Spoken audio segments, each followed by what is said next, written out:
Hey guys, so today we're going to talk about how to install the Android M Developer preview on your phone without wiping data. Now, of course, this is all assuming you have your bootloader unlocked. So if you have not unlocked your bootloader, make sure you find another video that explains how to do it. There's a bunch of videos on YouTube that explain how you can unlock your bootloader. So once you do that, you can come back here and we can get started.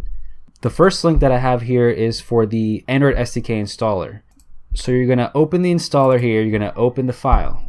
You're going to go through the setup. Now at this point, the setup will ask you if you have JDK installed on your computer. If you don't have it, then you would download that link number 2 at this time now and install it. So then once you install that, you can come back to the Android SDK setup and continue where you left off. You're going to hit next. Install for anyone or just for use depending on how many users you have on your computer.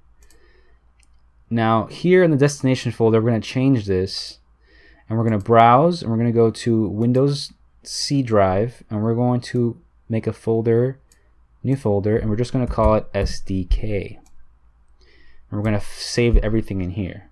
Then I'm going to hit next, next, install.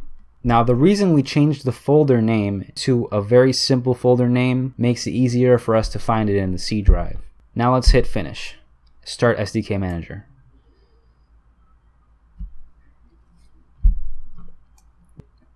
SDK tools and SDK platform tools. We don't want anything else from here.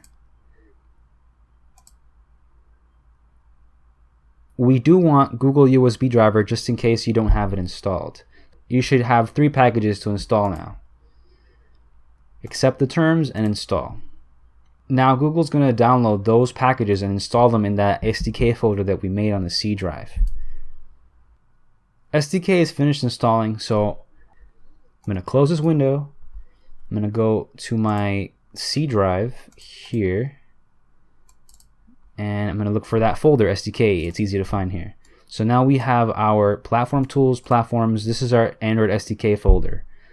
Under platform tools, we're going to have fastboot. Make sure you have fastboot and the 2 ADB drivers that usually are there. They're always supposed to be there. We're going to put this to the side for now. Make sure you downloaded the correct Android M developer preview for your device. So I have Shamu. I'm going to be using the Nexus 6 today. You're going to take this file and you're going to open it with 7-zip. Double click on this. Open the folder inside. And we're going to use 3 files. Depending on your device, you may or may not have a radio image. I'm not sure if the Nexus 9 has a radio image because it's a Wi-Fi device. You're going to take the radio, bootloader, and image in this case. We're just going to use the 3. I'm going to drag these files into the platform tools folder. Now that I have them in the folder, I'm going to open the image file zip that contains all the other images that we're going to need. We're going to need system and we're going to need boot. We're going to copy this.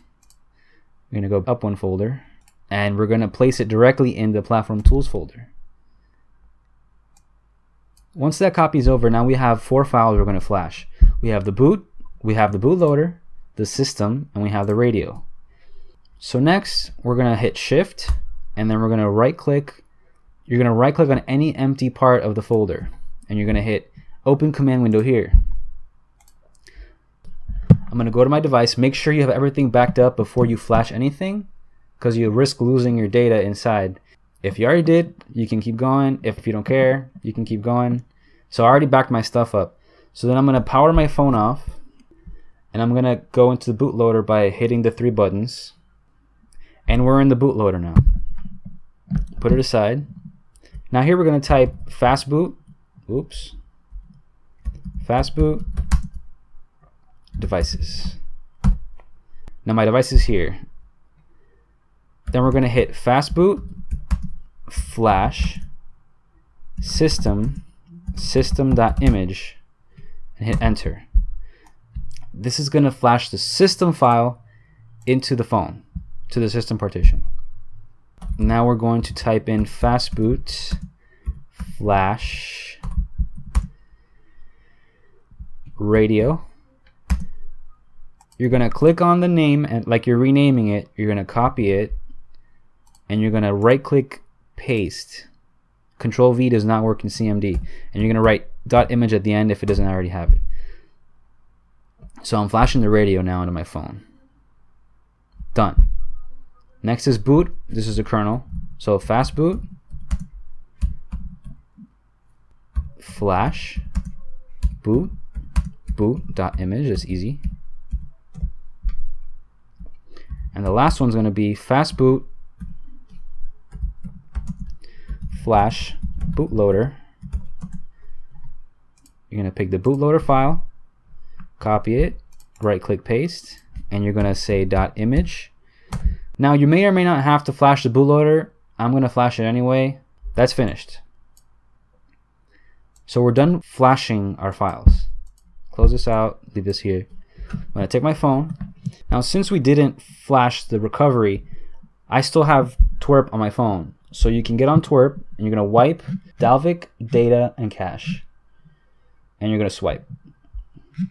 This will not delete internal data, and internal data is still there. Now the same thing happened to my phone before. I don't know why this happens. It boots up a couple times with that message like it's failing. But then I turn it back on and it works just fine. See, it's booting now. You might get a message that says boot signature verification failed, but that's okay because it's booting up now. And in a second I'll check my internal memory and make sure everything's there. Now note that I was already encrypted when I flashed this. If you're not encrypted, I don't know what's going to happen. It might try to encrypt now while it's installing the developer preview. I'm not encrypted because I don't care. I can't tell the difference between speed anymore. So now see, we're here. We're in the preview. So I'm going to go ahead and continue through the preview. I'm going to skip the Wi-Fi because I already have a SIM card in here. As soon as it asks me, just going through the setup here. Hang on a second. Alright, so my wallpaper's back up. That's downloading it from Google. I'm going to see if my photos are still here. They should still be here. I did it earlier. There's a photos update, so I'm downloading it now. Yeah, so all my device folders are here. All the pictures that were in my internal memory are still here. So if you guys have any questions, I'll be happy to answer them down below. Just leave a comment. Be sure to subscribe and stay tuned because I'm going to be putting out more videos in the near future. So I'm Ricky Fox, and I'll see you guys next time.